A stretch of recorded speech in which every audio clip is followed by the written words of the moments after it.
Друзья, всем привет! Меня зовут Сергей Медведев, мы с вами находимся на канале Каноэ Спорт, и сегодня я для вас приготовил топ-10 финишных спортов в гребле на байдарках и каноэ. Если вы готовы, давайте начинать, потому что впереди много интересных моментов, а также крутых спортсменов. Поехали!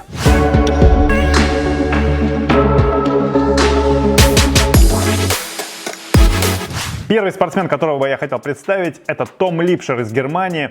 Он шестикратный чемпион мира, олимпийский чемпион. Том Липшер выиграл свой первый чемпионат мира в Дуйсбурге в 2013 году. Байдарка-одиночка 500 метров. Здесь вот видно, что 500 метров Том Липшер идет где-то в серединке, то есть он так не сильно начал. Но вот от 200 метров какая работа. Он поднимает темп, у него в 2 раза выше темп, чем у Рене Хольтена Поулсена. И здесь он его обходит просто как стоячего. На самом деле смотрится это очень круто, феерический просто финиш. Том Липшер, конечно же, показал, что он может ходить быстро 500 метров. И учитывая то, что он и так уже отработал больше половины дистанции, он еще накидывает и финиширует. Очень уверенная победа. Первая его медаль на чемпионате мира, которую он завоевал вот в своей истории. Следующий заезд, который бы я хотел вам показать, это был 2017 год, чемпионат мира, 1000 метров. И здесь видно, что и Йосиф Достал, и Фернандо Пимента уверенно лидировали. Также от 200 метров Том Липшер включается в работу, поднимает темп, и видно, у него выше темп в 2 раза. То есть вот это, конечно же, очень круто, и финиширует, и он побеждает здесь. В 2017 году он становится опять-таки чемпионом мира. Еще один заезд, который произошел уже в 2019 году на чемпионате мира в Сигде, в Венгрии. Здесь Том Липшер точно так же 500 метров идет. Вот посмотрите, вторая половина, и он отрабатывает ее просто великолепно. Включается в работу, поднимает темп и выигрывает 500-метровую дистанцию. На самом деле финиши у него очень крутые, поэтому я этого спортсмена показал самым первым. Ну что ж, поехали дальше. Во втором эпизоде я бы хотел показать вам сразу 2 спортсменов. Это известный спортсмен из Германии Андрес Дитмер, который стал 3-кратным олимпийским чемпионом и 8-кратным чемпионом мира. На самом деле очень титулованный и талантливый спортсмен, так же как и второй спортсмен, которого я хотел бы вам представить, Максим Ополев, является олимпийским чемпионом, конечно же, и 11-кратным чемпионом мира. Это была вот целая эпоха, когда они соревновались друг с другом. Очень интересная всегда у них была борьба, особенно на финише. Вот давайте посмотрим на такой заезд. Это каноэ-одиночка 1000 метров, Олимпийские игры 2000 год. Мы сразу видим, что со старта, как и всегда, это была такая вот модель прохождения Максима. Макс улетает со старта, просто очень большое преимущество он имеет. Все, что есть, уже, видимо, выдавал. И вот здесь вот под финиш видно, что Андрес Дитмер его с каждым грибком съедает и становится чемпионом Олимпийских игр. Очень обидное поражение, но зато какой крутой финиш от Андреса Дитмера. Также я вам хотел показать вот такой заезд. Это Афины 2004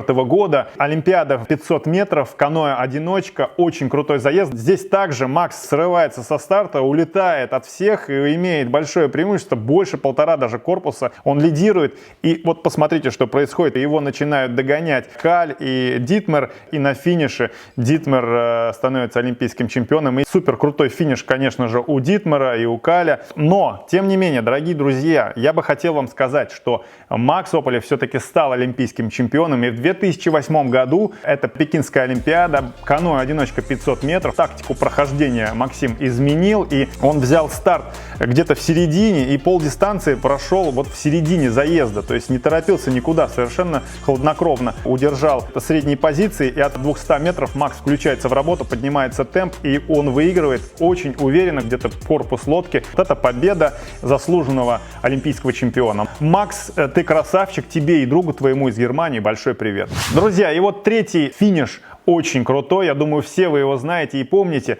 Это Олимпийские игры в Рио-де-Жанейро, 2016 год, и здесь просто супер крутой заезд. Во-первых, надо отметить, что Маркус Купер-Вольц является олимпийским чемпионом и чемпионом мира. Он уже и командные лодки пробует. Здесь, конечно же, больше половины дистанции лидировал Фернандо Пимента. Он имел большое преимущество, но его преимущество начало таять, когда Мюррей Стюарт из Австралии пошел в финиш. Затем включается в работу Роман Аношкин. И уже казалось бы, что вот 200 метров остается, и Роман уже лидирует, и его догоняет и Джозеф Достал, и Маркус Купер-Вольц сделает супер крутой финиш, он поднимает темп, и вот здесь он вот от них уходит, как от стоячих. Это очень круто, ребята, потому что как будто он и не ехал эту 1000 метров, вот финиш он отрабатывает просто блестяще. И здесь он заслуженно становится олимпийским чемпионом. Йосиф достал 2 место, и наш спортсмен из России Роман Аношкин 3. Очень крутой заезд, просто супер крутой заезд, феерический.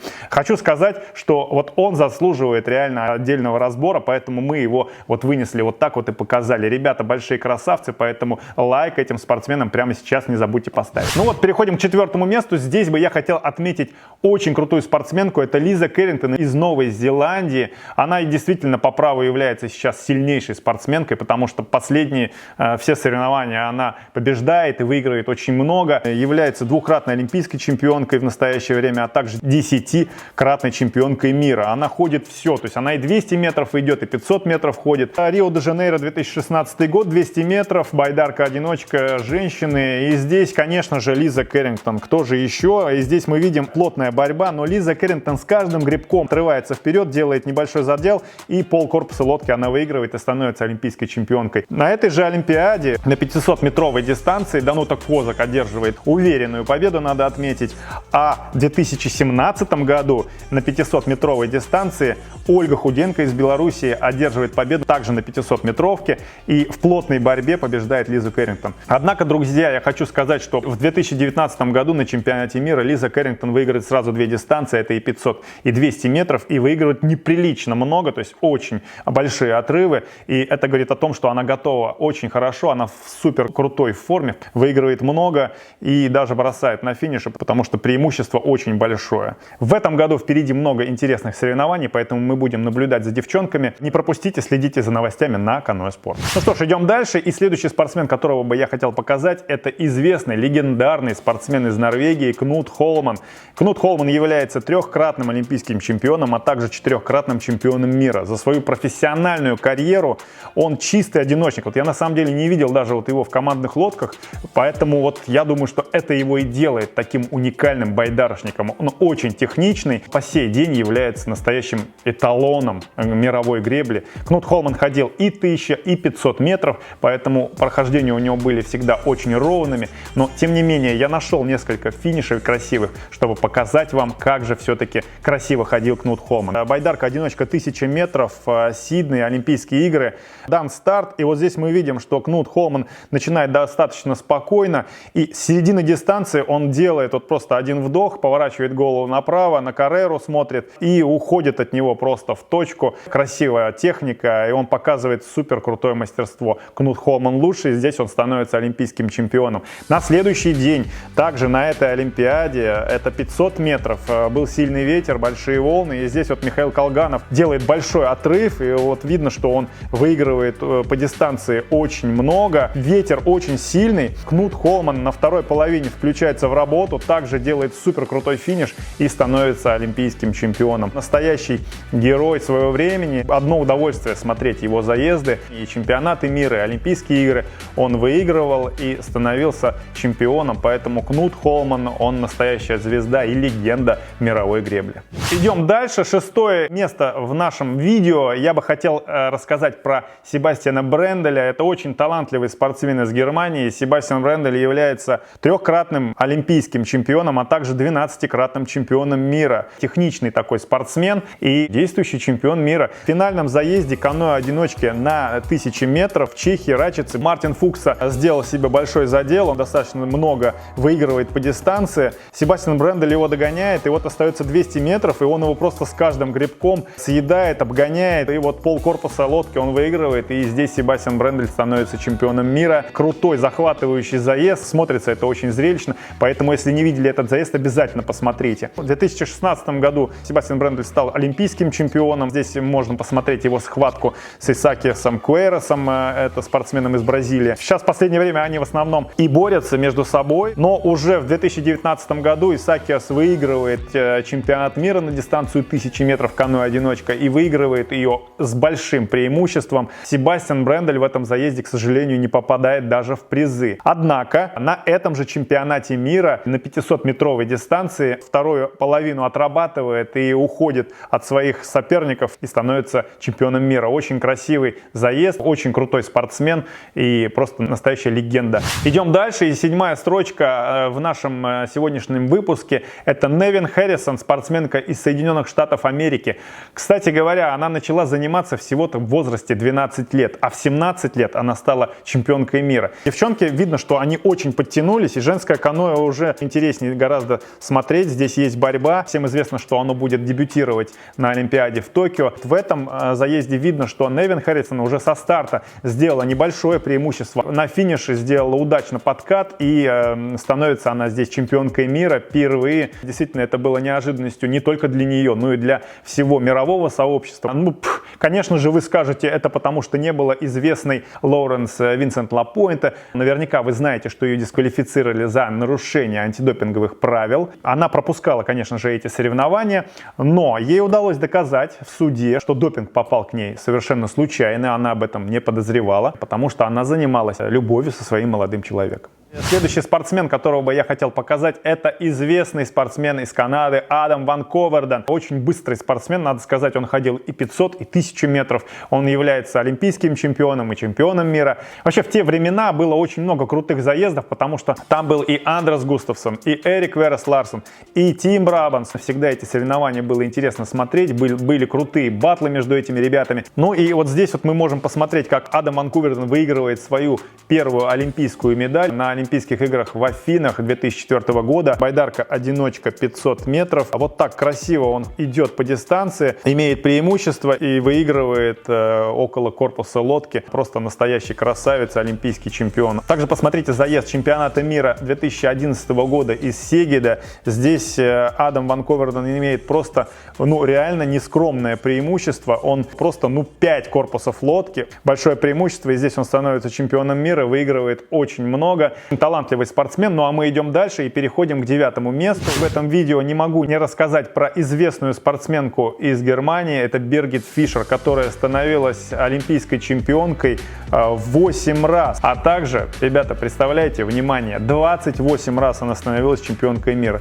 Очень титулованная спортсменка, у нее очень много побед, очень много соревнований. На Олимпийских играх в Москве 1980 года Биргит Фишер выигрывает свою первую золотую олимпийскую медаль и становится олимпийской чемпионкой. Вот здесь видно, что Биргит Фишер начинала и еще с деревянными веслами на старинных на этих лодках.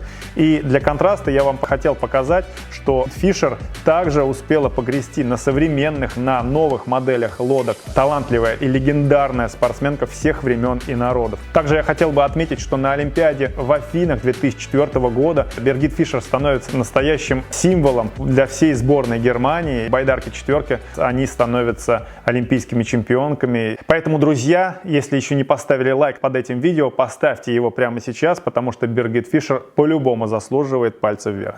Хотелось как-то ярко закончить сегодняшний выпуск, и на 10-й строчке я в самом конце хотел бы вам показать известного спортсмена из Венгрии Балента Копаша. У него очень крутые финиши, и 2 соревнований я таких нашел. Первые соревнования, в которых он одержал победу, это было первенство мира в Монте-Мор-Овельо в 2015 году. Здесь он, конечно, заявил о себе и показал, что он умеет ходить 1000 метров очень хорошо. Ну и еще один крутой финиш в исполнении Балента Копаша произошел в Венгрии в Сегеде в 2019 году на чемпионате мира. Это байдарка-одиночка 1000 метров. Здесь мы видим, что Балент Копаш где-то с 200 метров начинает работать финиш и уходит от Фернандо Пимента и от Джозефа Достала. И побеждает он этот заезд, становится чемпионом мира и показывает большой палец вверх. Вот такой сегодняшний выпуск у нас получился. Я надеюсь, вам понравились те моменты, которые я для вас приготовил. Все эти моменты и такие крутые финиши, их обязательно нужно нарабатывать в тренировках. Подписывайтесь на наш канал, ставьте лайки и обязательно напишите в комментариях, если у вас какое-то пожелание и что бы вы хотели увидеть в следующем выпуске. Спасибо огромное английскому гребному клубу за это прекрасное место, что разрешили мне здесь снять это видео. С вами был Сергей Медведев. До новых встреч, друзья. Все на греблю. Пока-пока.